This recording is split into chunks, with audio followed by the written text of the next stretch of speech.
Hello friends, आपल्या सर्वांची आवडती मालिका तू ही रे माझा मितवा या मालिकेच्या आजच्या शनिवार 28 फेब्रुवारीच्या एपिसोडमध्ये एकानंतर एक जबरदस्त ट्विस्ट आले आहेत. आणि सगळ्यात मोठा ट्विस्ट म्हणजे सर्वेश सरपोतदार म्हणजेच आपला आवडता राजेशची गर्लफ्रेंड रिया ही चक्क चाळीत पोहोचलीये.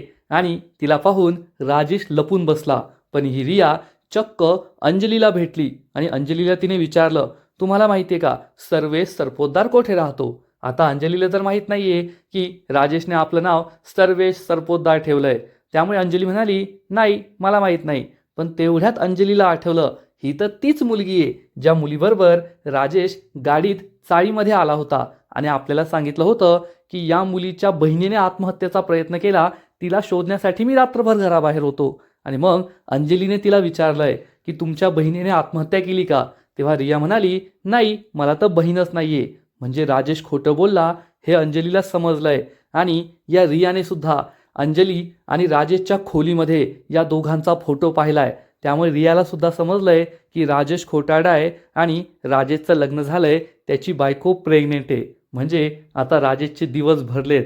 मग हे सगळं घडलं तरी कसं हे जाणून घेण्यासाठी हा व्हिडिओ शेवटपर्यंत नक्की पहा.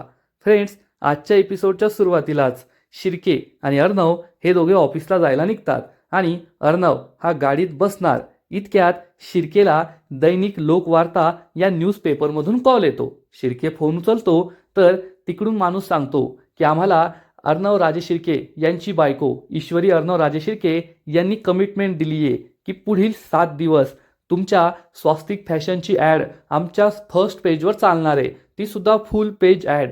हे ऐकून शिर्केला जबर धक्काच बसतो. शिर्के म्हणतो, ठीक आहे मी कन्फर्म करून तुम्हाला सांगतो. अर्णव विचारतो काय झालं, तर शिर्के त्याला झालेला सगळा प्रकार सांगतो की ईश्वरी मॅडमने दैनिक लोकवार्ताच्या फ्रंट पेजवर फुल पेज ॲड द्यायचं ठरवलंय पुढील 7 दिवस.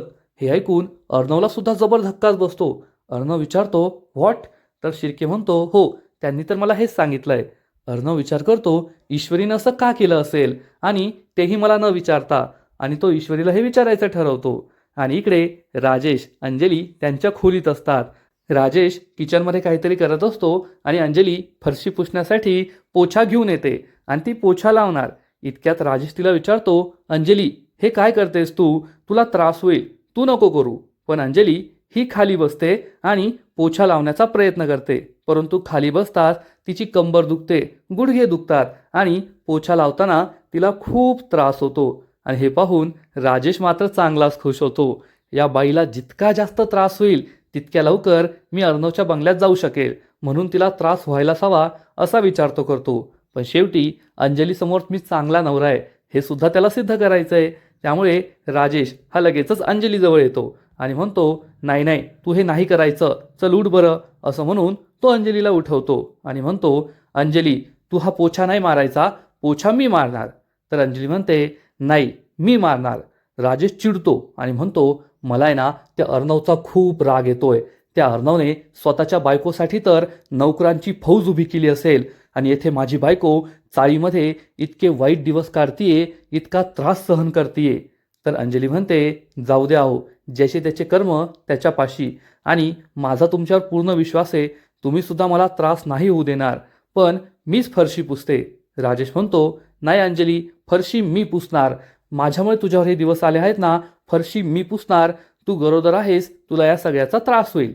तर अंजली म्हणते, नाही अहो, उलट प्रेग्नन्सीच्या काळात ही सगळी कामं केलीत ना तर डिलिव्हरीच्या वेळेस त्रास होत नाही, नॉर्मल डिलिव्हरी होते असं म्हणतात. त्यामुळे मला ही सगळी कामं करू द्या. तर राजेश म्हणतो, अंजली बस झालं, मी तुझं काहीच ऐकून घेणार नाहीये. माझ्यासाठी तू आणि आपलं बाळ सगळ्यात जास्त महत्त्वाचं आहे आणि मीच फरशी पुसणार, तू कशालाच हात लावायचा नाहीये. असं म्हणून राजेश चांगुलपणाचा आव आणतो की याच्यासारखा चांगला नवरा अख्ख्या जगात दिवा घेऊन शोधलं तरी सापडायचा नाही. आणि तो अंजलीला जबरदस्तीने बेडवर बसवतो आणि म्हणतो, राणी सरकार आता तुम्ही इथे बसायचं आणि मला फरशी पुसताना पाहायचं. अंजली ही बेडवर बसते आणि मग राजेश या बादलीजवळ येतो, खाली बसतो आणि आपला पोछा मारणं सुरू करतो. परंतु तो इतकं घाण तोंड करतो, वाईट तोंड करतो आणि म्हणतो, बावळट कुठली, येथे एक पैसा कमवायची अक्कल नाही आहे अंजलीला आणि माझ्याकडून पोछा मारून घेतीये. तिचा स्वाभिमान जागा झालाय की माझा नवरा मला पोसणार, माझ्या नवऱ्याच्या जीवावर मी जगणार. अगं येथे पैशांची व्यवस्था करता करता नाकी नऊ आले माझ्या. पैसे कसे कमवतात, पैशांची व्यवस्था कशी करायची याची थोडी तरी अक्कल आहे का तुला? मला काय भोगावं लागतंय माझं मला कळतंय. इकडे ही बावळट बायको आणि तिकडे ती बावळट रिया, दोघीसुद्धा माझा फायदा उचलताय असा विचार करून राजेश हा पोछा मारत असतो. फ्रेंड्स, खरंच राजेशला असा पोछा मारताना पाहून तुम्हाला सुद्धा खूप भारी वाटेल एवढं मात्र नक्की. जसं ईश्वरी म्हणाली होती ना की तू सर्टिफाईड भिकारी आहेस, तसाच राजेश हा सर्टिफाईड पोछा मारणारा दिसत होता. आणि राजेश मात्र खूप चिडलेला असतो. पण आता या अंजलीसमोर नाटकं करायची म्हणून तो हे करत असतो. पण अंजली मात्र, माझा नवरा म्हणजे नवराच आहे, असा नवरा जगात कुठेच नाहीये, माझ्यावर किती प्रेम करतो, माझी किती काळजी करतो, असे एक्सप्रेशन करून त्याच्याकडे पाहत असते. राजेश कशीबशी घरातली फरशी पुसतो आणि म्हणतो, मी बाहेरची फरशी पुसून येतो. राजेश हा बाहेर येतो आणि बाहेरची फरशी पुसण्यासाठी खाली बसतो. त्याच वेळेस त्याला समोर चक्क त्याची गर्लफ्रेंड रिया दिसते. रिया चाळीत त्याला भेटण्यासाठी आलेली असते. राजेशला जबर धक्काच बसतो की रिया इथे कशी आली. आणि रिया ही आजूबाजूच्या लोकांना विचारते, तुम्ही सर्वेश सरपोतदारला ओळखतात का? पण तो माणूस सांगतो, नाही, येथे तर असं कोणीच नाहीये. आणि मग रिया ही दुसऱ्यांना विचारायला जाते. राजेश विचार करतो, अरे देवा, ही येथे कशी आली, आता मला लपावं लागेल. आणि तो रूममध्ये जाऊन लपण्याचा विचार करतो. पण तेवढ्यात त्याला वाटतं, ही रिया तर रूममध्ये सुद्धा येऊन विचारू शकते आणि मग मी पकडला जाईल, मला दुसरीकडे लपायला हवं असा विचार करून राजेश हा रियाकडे पाहत असतो. आणि तेव्हा रिया तेथे एक टपरीवाला असतो. त्याला विचारते, येथे सर्वेश सरपोतदार कोठे राहतात? तर हा माणूस सांगतो, नाही, असं तर येथे कोणी राहत नाही सर्वेश सरपोतदार. तर रिया म्हणते, असं काय बोलताय तुम्ही? काल तर मी त्याला सोडायला इथे आले आणि तो येथे नवीन भाडोत्री राहायला आलाय, रेंटने राहायला आलाय. तर ही माणसं सांगतात, नवीन राहायला आलाय? हो, येथे एक नवीन जोडपं तर राहायला आलंय, तेथे ती कोपऱ्यातली खोली आहे ना, तेथे राहायला आलेत. पण त्यांचं नाव आम्हाला माहीत नाहीये. ते दोघे नवरा बायको येथे राहतात. हे ऐकून रियाला मोठा धक्काच बसतो. रिया विचारते, नवरा बायको? तर हे म्हणतात, हो, ते जोडपं आहे, नवरा बायको राहायला आले आहेत. तिकडे शेवटची रूम आहे, तुम्ही तेथे जा आणि तुम्ही मग त्यांच्याशी बोलून घ्या. हे सगळं राजेश ऐकतो. राजेश चांगलाच घाबरतो आणि आता रिया आपल्या रूमकडे येणार म्हणून तो तेथे एक छोटीशी टपरी असते, त्या टपरीच्या मागे जाऊन लपतो. आणि रियाला मात्र संशय आलेला असतो की या सर्वेशने आपल्याला फसवलंय, तो आपल्याशी खोटं बोललाय आणि तो त्या चाळीत त्या खोलीत राहतो त्याच्या बायकोबरोबर. आणि रिया या खोलीच्या दिशेने, जेथे राजेश आणि अंजली राहतात, या खोलीच्या दिशेने येऊ लागते. राजेश टपरी मागे लपलेला असतो आणि हे सगळं पाहत असतो. आता माझं काही खरं नाही, आता माझं भांडं फुटणार अशी भीती त्याला वाटत असते. आणि त्याच वेळेस अंजली रूमच्या बाहेर येते. आणि राजेश कोठे गेला? राजेश तर गायब झालाय, कोठे गेला असेल हा प्रश्न तिला पडतो. ती आजूबाजूला राजेश राजेश अशी हाक मारते. पण राजेश टपरीच्या मागे लपलेला असतो आणि रिया समोर असल्यामुळे तो काही तिला ओढ देत नाही आणि समोर सुद्धा येत नाही. आणि अंजलीला हाच प्रश्न पडतो की राजेश नेमका गेला तरी कुठे. इकडे ईश्वरी ही श्रीकांत धुमाळ यांच्या घरचा पत्ता शोधत असते आणि त्याच वेळेस अर्णव तिला कॉल करतो. अर्णव ईश्वरीला विचारतो, कोठे आहेस तू? तर ईश्वरी त्याला सांगते, सर, मी एक महत्त्वाचं काम करायला आली आहे. अर्णव तिला जाब विचारतो, मला दैनिक लोकवार्ताच्या ऑफिसमधून कॉल आला होता, तू चक्क 7 दिवसांसाठी फ्रंट पेजवर फुल पेज ॲड देते त्यांना, तू त्यांना कमिटमेंट दिली आहे. ईश्वरी सांगते, हो सर, मला माझ्या आईला निर्दोष सिद्ध करायचं आहे, त्यासाठी मी हे सगळं केलं आहे. अर्णवला काहीच कळत नाही आणि तो विचारतो, त्याचा काय संबंध? तेव्हा ईश्वरी त्याला झालेला सगळा प्रकार सांगते. सर, रमाकांत राजशिर्के आणि माझ्या आईबद्दल जी बातमी दिली गेली होती ना, ती बातमी एका श्रीकांत धुमाळ नावाच्या पत्रकाराने दिली होती आणि तो पत्रकार दैनिक लोकवार्तामध्ये काम करतो, त्याबद्दल मला माहिती मिळाली आहे.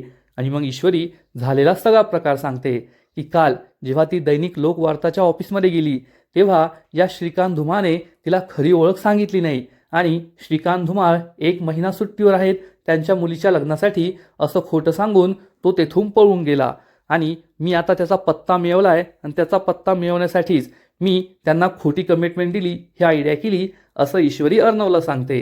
अर्णव हा ईश्वरीला म्हणतो, ईश्वरी, मला तुझ्यावर विश्वास ठेवावा, तू जे काही सांगते ना ते खरं आहे असं वाटतं, पण तुझ्याकडे कोणताच पुरावा नाही आहे, त्यामुळे मी तुझ्यावर विश्वास ठेवू शकत नाही. ईश्वरी सांगते, सर माझ्याकडे पुरावा नाही आहे हे मला मान्य आहे, पण माझी आई निर्दोष आहे हे सिद्ध करण्यासाठीच हा पुरावा मी शोधते ना. अर्णव म्हणतो, ठीक आहे, माझा तुला फुल सपोर्ट आहे, तू नक्कीच पुरावा शोध, माझा तुझ्यावर पूर्ण विश्वास आहे. हे ऐकून ईश्वरी खूप खुश होते. अर्णव तिला म्हणतो, फक्त स्वतःला कोणत्या प्रॉब्लेममध्ये टाकू नकोस, सेफ राहा, स्वतःची काळजी घे. ईश्वरी हो म्हणते. अर्णव फोन कट करतो. ईश्वरी म्हणते, सर मी सेफ राहील, स्वतःची काळजी घेईल, आणि आता तुमचा माझ्यावर पूर्ण विश्वास आहे ना. पहा मी त्या श्रीकांत धुमाळचं सत्य आणि मग माझी आई निर्दोष आहे हे सगळं कसं शोधून काढते ते. आणि मग ईश्वरी श्रीकांत धुमाळच्या घराजवळ पोहोचते. ती गेटमधून आतमध्ये येते. तेवढ्यात एक वॉचमॅन धावत पळत तेथे येतो आणि म्हणतो, ओ मॅडम, आतमध्ये कुठे चाललाय? कोण हवंय तुम्हाला? कोणाला भेटायचंय? तर ईश्वरी सांगते, मला पत्रकार श्रीकांत धुमाळ यांना भेटायचंय. तर हा वॉचमॅन सांगतो, ते घरी नाही येत, ते तर गावाला गेले 7 दिवसांसाठी. ईश्वरीला धक्काच बसतो. ती विचारते, असं काय बोलताय तुम्ही? काल तर मी त्यांना ऑफिसमध्ये भेटले आणि अचानक ते गावाला निघून गेले का? वॉचमॅन सांगतो, हो ते काय मला माहीत नाही, पण ते गावाला गेले आहेत, ते घरी नाहीये. ईश्वरी त्यांना समजवण्याचा प्रयत्न करते, दादा माणुसकीच्या नात्याने मला त्यांना भेटू द्या, मला खूप महत्त्वाचं काम आहे, कोणाचा तरी आयुष्याचा प्रश्न आहे, कोणाचं तरी आयुष्य बर्बाद होतंय. तर हा वॉचमॅन म्हणतो, ओ ताई मला काही माहीत नाहीये, मी माझं काम करतोय, साहेब येथे नाही आहेत, ते बाहेर गेलेत, तुम्ही जा बरं इथून. पण ईश्वरी त्याला पुन्हा एकदा रिक्वेस्ट करते, दादा असं काय करताय, मला त्यांना एकदा भेटू द्या, फक्त 5 मिनिटांसाठी, खूप महत्त्वाचं काम आहे, कोणाच्या तरी आयुष्याचा प्रश्न आहे. तर हा वॉचमॅन म्हणतो, तुम्ही जाताय की मी पोलिसांना बोलू? मी पोलिसांना बोलवतो आणि मग तुम्ही त्यांना काय सांगायचं ते सांगा. ईश्वरी म्हणते, ओके ओके ठीक आहे दादा, पोलिसांना नका बोलू, मी जाते. असं म्हणून ईश्वरी नाईलाजाने तेथून निघून जाते आणि मग हा वॉचमॅन दरवाजा बंद करून घेतो. इकडे रिया आणि अंजली या दोघी समोरासमोर येतात, त्यामुळे राजेश चांगलाच घाबरतो. रिया अंजलीला विचारते, येथे सर्वेश सरपोतदार नावाचा मुलगा राहतो का? तर अंजली म्हणते, नाही, येथे तर सर्वेश सरपोतदार नावाचं कोणीच राहत नाही. आणि राजेश हे सगळं ऐकण्याचा प्रयत्न करत असतो. तेव्हा रिया विचारते, पण असं कसं? काल तर मी त्याला सोडायला आले होते, तेव्हा तो मला म्हणाला येथे तो नवीन रेंटने आलाय, येथे नवीन रेंटने तुम्हीच राहायला आला आहात का? अंजली सांगते, हो आम्हीच येथे नवीन रेंटने राहायला आलोय, पण मी आणि माझा नवरा येथे राहतो. राजेश, येथे सर्वेश सरपोतदार नावाचं कुणी राहत नाही. आणि रियाला प्रश्न पडतो की सर्वेश माझ्याशी खोटं बोलला का? त्याने मला हे सगळं का सांगितलं? आणि तेवढ्यात अंजलीच्या लक्षात येतं, अरे यार, ही तर तीच मुलगी आहे जी मुलगी काल राजेशला सोडायला आली होती. आणि जेव्हा मी राजेशला या मुलीबद्दल विचारलं तेव्हा राजेश मला म्हणाला होता की मी रात्रभर त्या बाईच्या केसमध्ये गुंतलेलो होतो, ज्या बाईला तिचा नवरा मारहाण करत होता. मी घरी येणार इतक्यात NGOने मला कॉल केला आणि मला एक दुसरी केस सांगितली. ही जी मुलगी मला सोडायला आली होती ना, तिच्या बहिणीने आत्महत्या करण्याचा प्रयत्न केलाय, ती घर सोडून गेलीये. रात्रभर आम्ही त्या मुलीला शोधत होतो, तिला आम्ही घरी सोडलं आणि मग ही मुलगी मला दादा म्हणते. मी तिला एवढी मदत केली ना, म्हणून ती मला घरी सोडायला आली होती, आणि तू उगाचच माझ्यावर संशय घेतीयेस. आणि अंजलीला हे सगळं आठवतं. अंजली रियाला विचारते, तू तीच मुलगी आहे ना जी काल येथे चाळीत आली होती आणि तुझ्या बहिणीने आत्महत्येचा प्रयत्न केला ना? तर रियाला धक्काच बसतो. रिया म्हणते, नाही, माझ्या बहिणीने असं काही केलं नाहीये, इनफॅक्ट मला बहीणच नाहीये, मी एकुलती एक आहे. आणि हे ऐकून अंजलीला जबर धक्काच बसतो. राजेश हे सगळं ऐकत असतो. अंजली म्हणते, ठीक आहे. आणि अंजली ही तिच्या रूममध्ये जात असते आणि तेवढ्यात रियाला या दोघांच्या रूममध्ये एक फोटो फ्रेम दिसते, ज्यामध्ये राजेश आणि अंजली एकमेकांचा हात हातात घेऊन एकमेकांच्या डोळ्यात पाहत असतात. हे पाहून रियाला जबर धक्काच बसतो आणि रियाला समजतं की राजेश फ्रॉड आहे, खोटारडा आहे, आणि तो त्याच्या बायकोबरोबर येथे राहतोय, त्याचं नावसुद्धा खोटं आहे आणि त्याने मला सांगितलेल्या सगळ्या गोष्टी खोट्या आहेत. रियाला जबर धक्काच बसतो. अंजली दरवाजा लावून घेते आणि रिया हे सगळं सत्य जाणून घेण्यासाठी पुन्हा एकदा दरवाजा वाजवण्याचा विचार करते आणि ती दरवाजाकडे जात असते. राजेशला समजतं की आता जर रियाने दार वाजवलं आणि अंजलीने दार उघडलं तर आपला अवतार संपला. त्यामुळे राजेश हात धावत पळत रियाला थांबवण्याचा विचार करतो, पण रिया ही दरवाजाच्या खूप जवळ जाऊन पोहोचते. तर इकडे वल्लरी मात्र खूप टेन्शनमध्ये असते. ती आरशासमोर बसलेली असते आणि विचार करते, आता सगळं काही ठीक सुरू होतं. ती अंजली घराबाहेर पडली. अर्णव आणि ईश्वरीमध्ये एवढा मोठा प्रॉब्लेम झाला आणि त्या नम्रता आणि आकाशचं लग्नसुद्धा लांबणीवर पडलं. पण हा उदयकांत राजशिर्के अचानक कसा काय उगवला आणि चक्क 50 लाख रुपये माझ्याकडे मागतोय. ते सुद्धा फक्त 2 दिवसात. 50 लाख रुपये काय झाडाला लागलेत का? त्याला काय काडीची अक्कल तरी आहे का? हे 50 लाख रुपये मी आता कोठून आणायचे? आणि जर मी त्याला 50 लाख रुपये नाही दिले तर तो माझं सगळं सत्य सगळ्यांना सांगेल आणि मग मी संपणार. त्यामुळे मला त्याला पैसे द्यावेच लागतील. तो सैतान आहे आणि त्याच्या विरोधात जाऊन मला काहीच करता येणार नाहीये, असा विचार वल्लरी करते. पण हे 50 लाख रुपये कोठून आणायचे हाच प्रश्न तिला पडलेला असतो. वल्लरी एक जुनी फाईल काढते आणि म्हणते, ही स्वस्तिक फॅशनच्या फॅब्रिकच्या बिलची फाईल आहे. मला आता यामध्येच काहीतरी फ्रॉड करावा लागेल. मी साहिल करून 35 लाखांच्या बिल्सवर सह्या घेते. 35 लाखांची व्यवस्था तर होऊन जाईल. 35 लाख माझ्या अकाउंटमध्ये येऊन जातील. पण बाकीच्या 15 लाख रुपयांचं काय? त्याची काहीतरी व्यवस्था करावी लागेल. आणि हा फ्रॉड माझ्या डोक्यावर यायला नको की मी हा फ्रॉड केलाय. त्यामुळे साहिलची सही घ्यावी लागेल. म्हणजे मी जरी पकडली गेले तरी सुद्धा हे सगळं साहिलने केलंय असं होईल. म्हणजे मला काहीही करून या 50 लाखांची व्यवस्था करावीच लागेल, असा विचार वल्लरी करत असते. तर इकडे रिया राजेश आणि अंजलीच्या रूमचा दरवाजा वाजवणार इतक्यात राजेश तेथे पोहोचतो. तिचा हात पकडतो आणि राजेशला पाहून रिया खूप चिडते. राजेश तिला म्हणतो, रिया हे काय करतेस तू? चल माझ्याबरोबर. तर रिया म्हणते, नाही येणार मी कुठे. मला कळलंय तू एक नंबरचा फ्रॉड आहेस, फ्रॉड. तू मला जे नाव सांगितलंय, स्वतःची गोष्ट सांगितली ना, ते सगळं खोटं आहे. तर राजेश म्हणतो, रिया येथे चाळीत धिंगाणा करू नकोस, तमाशा घालू नकोस. चल माझ्याबरोबर, मी तुला सगळं सांगतो. तू जे काही समजतेस ना ते सगळं खोटं आहे. तर रिया म्हणते, काही खोटं नाहीये. मी जे काही समजते ना ते सगळं खरं आहे. राजेश हा रियाला रूमपासून दूर घेऊन जातो. रिया त्याचा हात सोडवते आणि म्हणते, तू ये ना एक नंबरचा खोटा आहे. तू मला तुझं नाव सांगितलं, सर्वे सरपोतदार, ते खोटं आहे. तू येथे तुझ्या बायकोबरोबर राहतोय. मी तुमच्या दोघांचा फोटो पाहिलाय. तू तर मला म्हणालास तुझं लग्न झालेलं नाहीये, तुझी आई खूप आजारी आहे.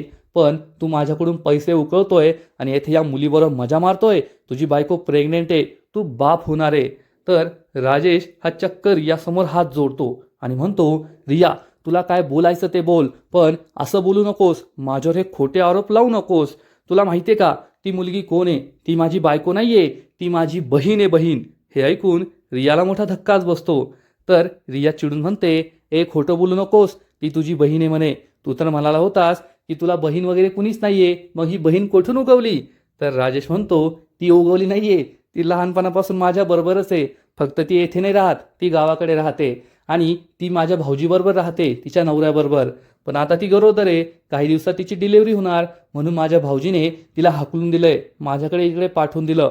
तुला माहितीये का मी किती टेन्शनमध्ये आहे? येथे 1 रुपयाची कमाई नाही, नोकरी धंद्याचं काही नाही. येथे ही गरोदर बहीण माझ्या घरी येऊन बसली आहे, तिकडे माझी आई हॉस्पिटलमध्ये आहे. मला एवढं टेन्शन आहे आणि तू माझ्या एवढा संशय घेतेस. असं म्हणून राजेश हा पुन्हा एकदा आपला इमोशनल ड्रामा सुरू करतो, रडण्याचं नाटक करतो, डोळ्याला हात लावतो. येथे माझ्या आयुष्यात किती प्रॉब्लेम आहे, मला किती त्रास आहे आणि तू माझ्याशी असं वागतीये.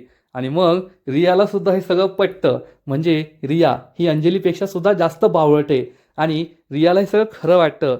रिया ही राजेशला म्हणते, Sarvesh I am really sorry. खरंच माझं चुकलं, मी तुझ्यावर संशय घेतला.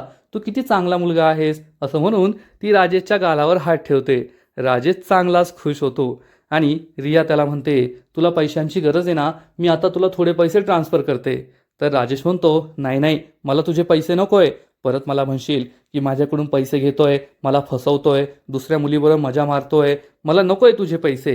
तर रिया म्हणते, सॉरी ना, मी पुन्हा तुझ्यावर संशय नाही घेणार. ती राजेशला सॉरी म्हणते आणि तेथून निघून जाते. राजेश चांगलाच खुश होतो आणि म्हणतो, वा रिया वा, मला तर वाटायचं तू खूप हुशार आहे, पण तू सुद्धा इतर मुलींसारखीच बावळट आहे, माझ्या बायकोसारखी बावळट. राजेश खूप खुश होतो आणि आपल्या रूममध्ये परत येतो. तर अंजली त्याला विचारते, कोठे गेला होता तुम्ही? मला तर वाटलं त्या सुंदर मुलीबरोबर पळून गेला की काय? राजेश विचारतो, काय बोलतेस तू अंजली? अंजली म्हणते, असंच हो, चेष्टा करत होते तुमची. तुम्ही कोठे गेला होतात? तर राजेश सांगतो, मी बाहेर गेलो पोछा मारायला आणि एक म्हातारे आजोबा घसरून पडले होते, त्यांना खूप त्रास होत होता, म्हणून मी त्यांना त्यांच्या रूमकडे सोडायला गेलो होतो. तू असं का विचारतेस?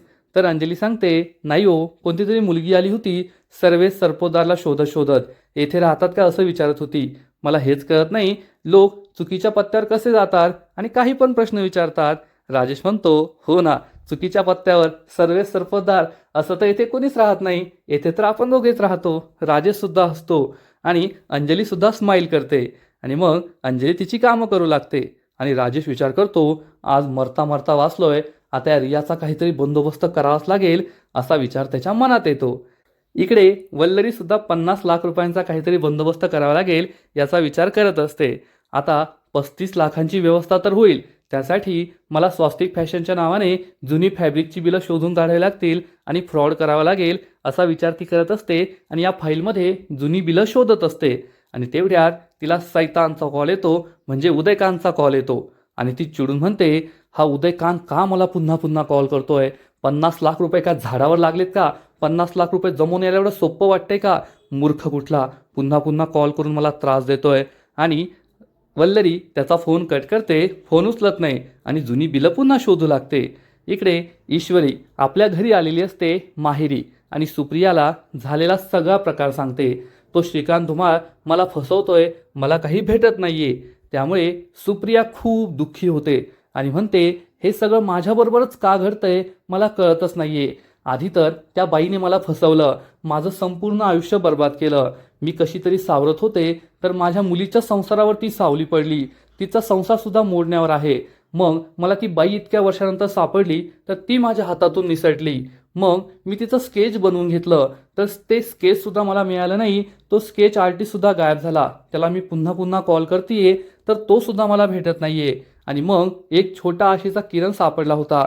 श्रीकांत धुमाळबद्दल माहिती कळाली तर तो श्रीकांत धुमाळ सुद्धा आपल्याला मदत करायला तयार नाहीये, तो आपल्यापासून लपतोय. मी स्वतःबद्दलचे पुरावे कसे शोधणार की मी निर्दोष आहे, अर्णवला कसं पटवून देणार, असं म्हणून सुप्रिया खूप दुःखी होते, रडू लागते. ईश्वरी तिला समजावून सांगते, आई तू घाबरू नकोस, निराश होऊ नको.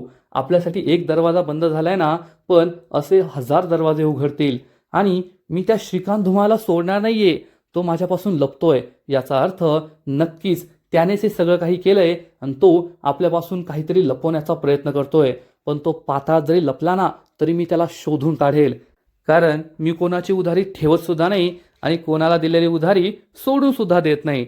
मी त्याला शोधणार आणि त्याच्याकडून सगळं सत्य जाणून घेणारच, तुला निर्दोष सिद्ध करणारच. आई तू काळजी करू नको.